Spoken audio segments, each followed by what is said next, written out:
भिलनी महातपस्विनी शबरी जा को नाम, मतंग मुनि कह कर गए तो हे मिलेंगे राम।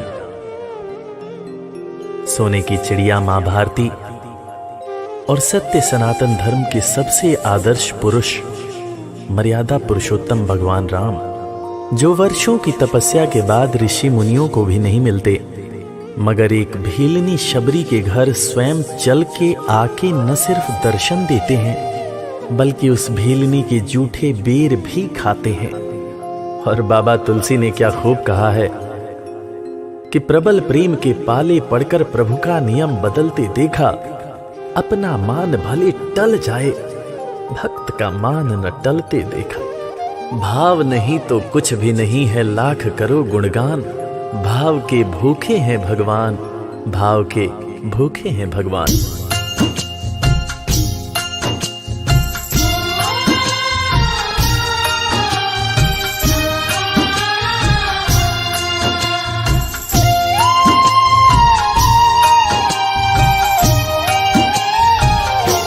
भाव के भूखे हैं भगवान, भाव के भूखे हैं भगवान, भाव के भूखे हैं भगवान, भाव के भूखे हैं भगवान।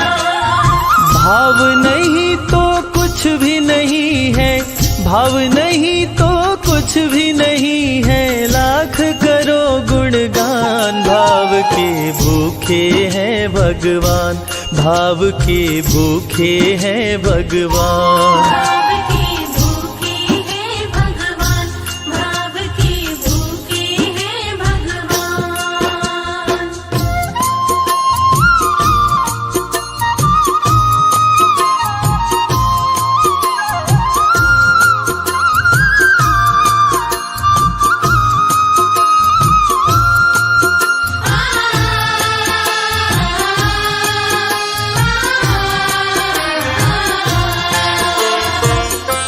एक थी शबरी भक्तन, न्योछावर करके तन मन, मतंग मुनि के संग में करती थी प्रभु का कीर्तन।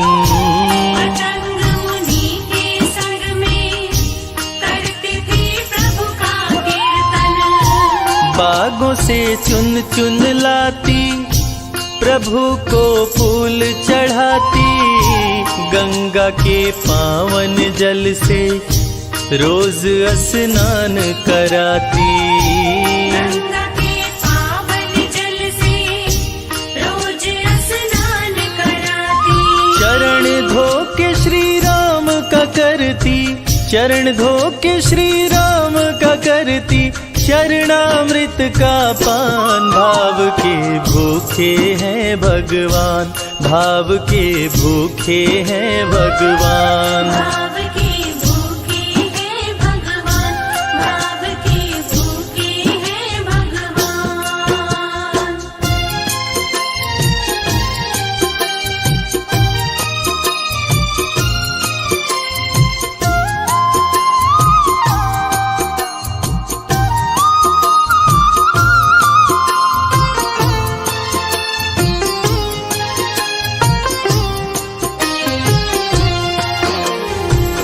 धैर्य एक ऐसा प्रसाद है जो इंसान को महान बना देता है। मतंग मुनि मां शबरी से कह गए कि शबरी तेरे दरवाजे राम जरूर आएंगे, और शबरी ने 10,000 साल तक प्रतीक्षा किया। शबरी को देखने वाले न सिर्फ उसे पागल कहते थे बल्कि कहते थे, ये कौन दिखात कुटी मां नारी ते उत जाती है मूद भरी, छिन भीतर बाहर होत छिना सुख सो नहीं बैठत एक घड़ी, यही के तन में कछुपीर भई ये वियोगिन मानस माहि जरी, अब जान पड़ी रघुनाथ के प्रेम की मूर्ति रूप ये है शबरी।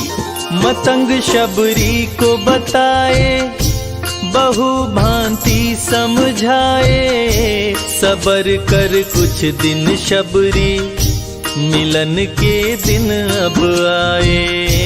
सबर कर कुछ दिन शबरी, मिलन के दिन अब आए। राम जी तुमसे मिलेंगे मेरी कुटिया में आकर, शबरी को धैर्य बंधा कर समाधि लिए गुरुवर। शबरी को धैर्य बंधाकर समाधि लिए गुरुवर। राम नाम में लीन हो गई, राम नाम में लीन हो गई, गुरु से पाकर ज्ञान। भाव के भूखे हैं भगवान, भाव के भूखे हैं भगवान। भाव के भूखे हैं भगवान, भाव के भूखे हैं भगवान।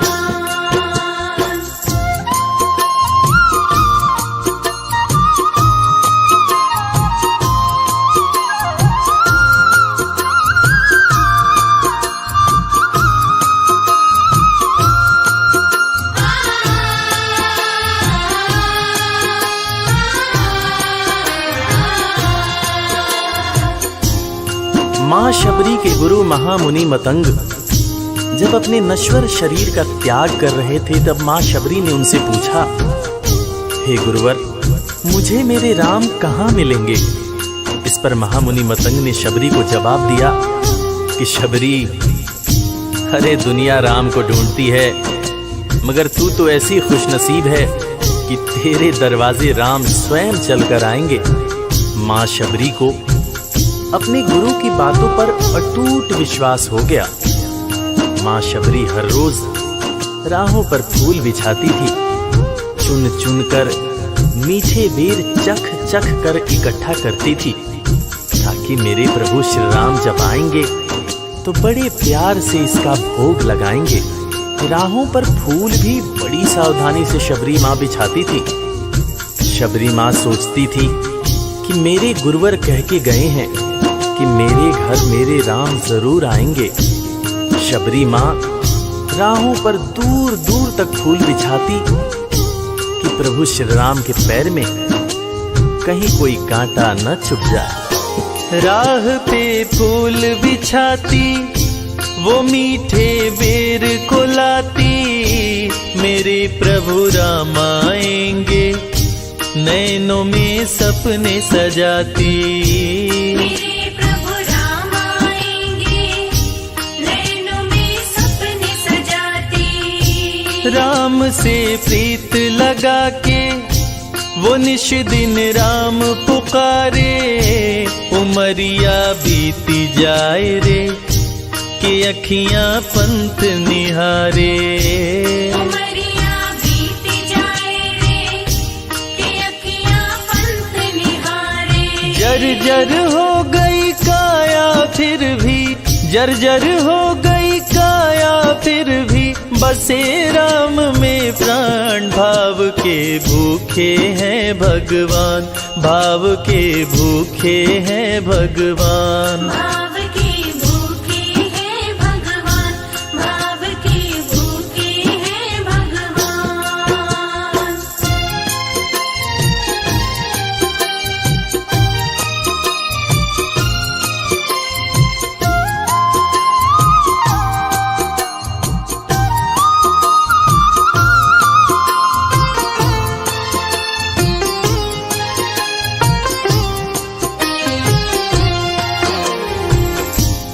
समय समय के साथ बीतता गया। मां शबरी अब बूढ़ी हो गई। मां शबरी की उम्र जैसे जैसे बढ़ती गई, प्रभु श्री राम के प्रति उसका प्यार और भी ज्यादा गहरा होता गया। मां शबरी जो इस जन्म में तो भीलनी हुई थी, मगर अपने पूर्व जन्म में वो एक बहुत बड़े राजा की रानी थी। प्रयागराज, जहां पर कुंभ का मेला लगता है, एक बार वो अपने राजा के साथ उसी कुंभ के मेले को देखने पहुंची। अपने पूर्व जन्म में भी मां शबरी को प्रभु श्री राम से उतना ही ज्यादा प्यार था।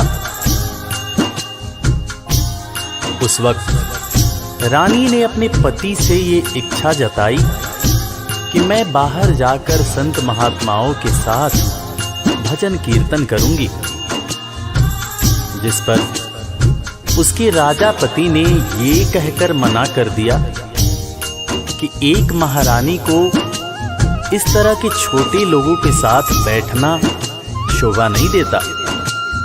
ये बात महारानी के हृदय में चुभ गई। महारानी ने गंगा के पानी में जाकर अपने प्राण त्याग दिए और ईश्वर से कहा, हे मेरे प्रभु, हे मेरे राम, इस जन्म में तो आपने मुझे बहुत खूबसूरत बनाया है, अगले जन्म में चाहे मुझे कुरूप बना देना। इस जन्म में आपने मुझे उच्च कुल में जन्म दिया है, अगले जन्म में चाहे तो मुझे भीलनी बना देना। मगर हे प्रभु, मेरा अगला जन्म जब भी हो, मुझे ये सौभाग्य जरूर देना कि मैं तुम्हारे नाम को जपूं, मैं तुम्हारा नाम लूं, मुझ पर कोई बंधन न हो। वो राजकुमारी अगले जन्म में माँ शबरी बनी, वही माँ शबरी जो कुटिया में प्रभु श्री राम की राह देख रही थी। वो सुंदर आसन लगा के, स्वच्छ कुटिया को सजा के, राह आंचल से बुहारे, प्रभु का ध्यान लगा के। राह आंचल से बुहारे, प्रभु का ध्यान लगा के। और ना अब तड़पाओ, राम मेरे आ भी जाओ, दरस बिन शबरी व्याकुल, राम मेरे दरस दिखाओ। दरस बिन शबरी व्याकुल, राम मेरे दर्श दिखाओ। दरस की आस लगी मेरे प्रभु जी, दरस की आस लगी मेरे प्रभु जी, पूर्ण करो अरमान। भाव के भूखे हैं भगवान, भाव के भूखे हैं भगवान। भाव के भूखे हैं भगवान, भाव के भूखे हैं भगवान।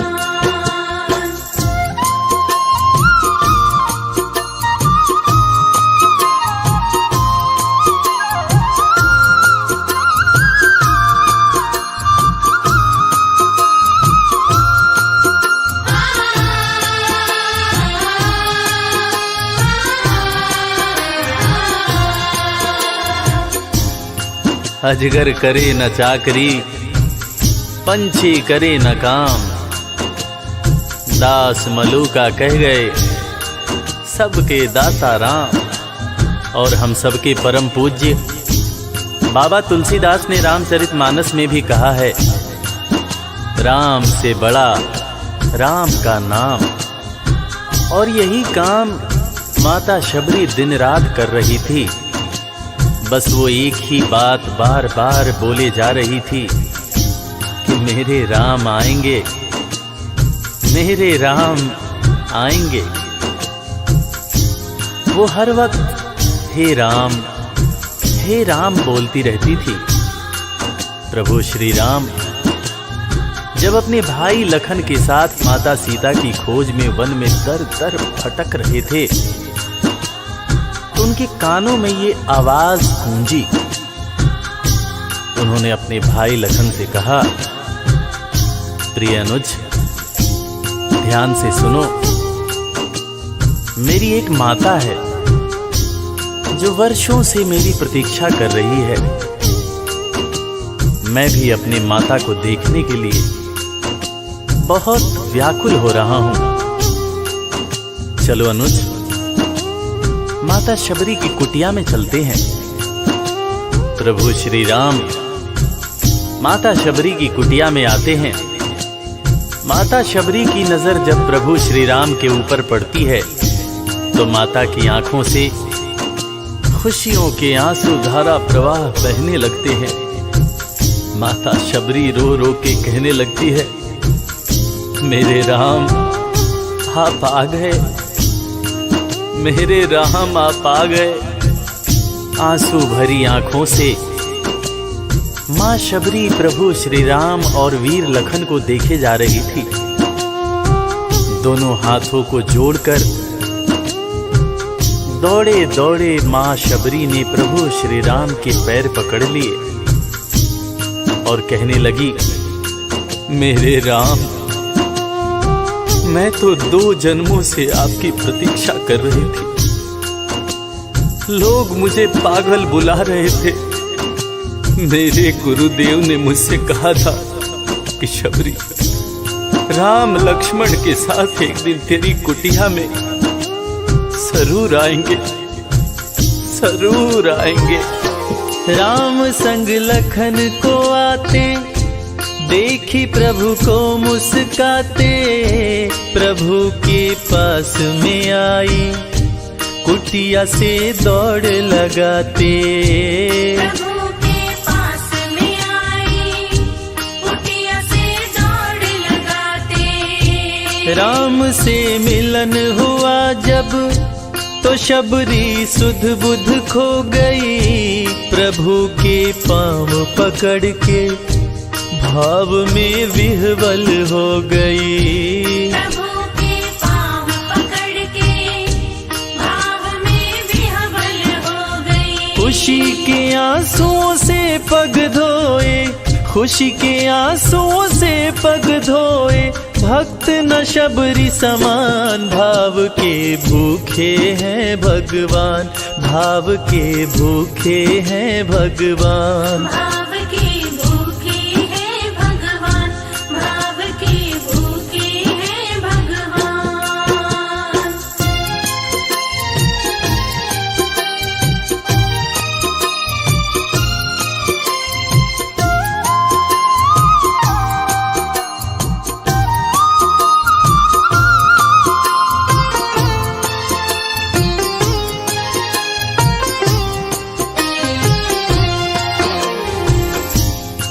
मित्रों, मैं रविराज आप सबको आज एक बात बताना चाहूंगा। वो बात जो मुझे मेरे गुरुदेव फरीद हसन खान साहब ने बताई है। और वो बात ये है कि ईश्वर को हमारी जरूरत नहीं है, हमें ईश्वर की जरूरत है। ईश्वर हमारे बिना भी पूर्ण है, मगर हम ईश्वर के बिना हमेशा ही अपूर्ण हैं। हम पैदा तो इंसान के रूप में होते हैं, मगर अंत में हमें उसी परमात्मा के पास जाना होता है। इसलिए हमें जीवन में हर वो कार्य करना चाहिए जो ईश्वर को पसंद हो। और ईश्वर को सिर्फ यही पसंद है कि हम नेक दिल बने, दयालु बने और सदैव ही अच्छाई के मार्ग पर चलें, चाहे कितनी भी कठिनाई क्यों न हो। और हमेशा अपने परमात्मा को याद करते रहें, चाहे ईश्वर के रूप में, चाहे अल्लाह के रूप में, गुरु नानक देव जी के रूप में, चाहे ईसा मसीह के रूप में। जो भी इंसान ईश्वर को याद रखता है वो कभी जीवन में किसी का बुरा नहीं कर सकता। बुरा करना तो दूर की बात है, वो किसी का बुरा सोच भी नहीं सकता है। उसका मन हमेशा साफ और शांत रहता है। मन हो गर निर्मल संजय, प्रभु जी दौड़े आते, प्रसाद की बात करें क्या, वो झूठे बेर भी खाते। प्रसाद की बात करे क्या, वो झूठे बेर भी खाते। बात है सच्ची लेकिन हम सब, बात है सच्ची लेकिन हम सब इससे हैं अनजान। भाव के भूखे हैं भगवान, भाव के भूखे हैं भगवान। भाव के भूखे हैं भगवान, भाव के भूखे हैं भगवान। भाव नहीं तो कुछ भी नहीं है, लाख करो गुणगान। भाव के भूखे हैं भगवान। भाव के भूखे हैं भगवान, भाव के भूखे। इस कथा के लेखक पंडित संजय तिवारी जी, साउंड इंजीनियर श्री कैलाश डंडरियाल जी, मैक्स स्टूडियो दिल्ली। संगीतकार लवली शर्मा। मैं आपका अपना रविराज और वीर म्यूजिक परिवार की तरफ से आप सभी को कोटि कोटि प्रणाम करता हूँ। किसी भी त्रुटि के लिए हम क्षमा प्रार्थी हैं। बोला भक्त और भगवान की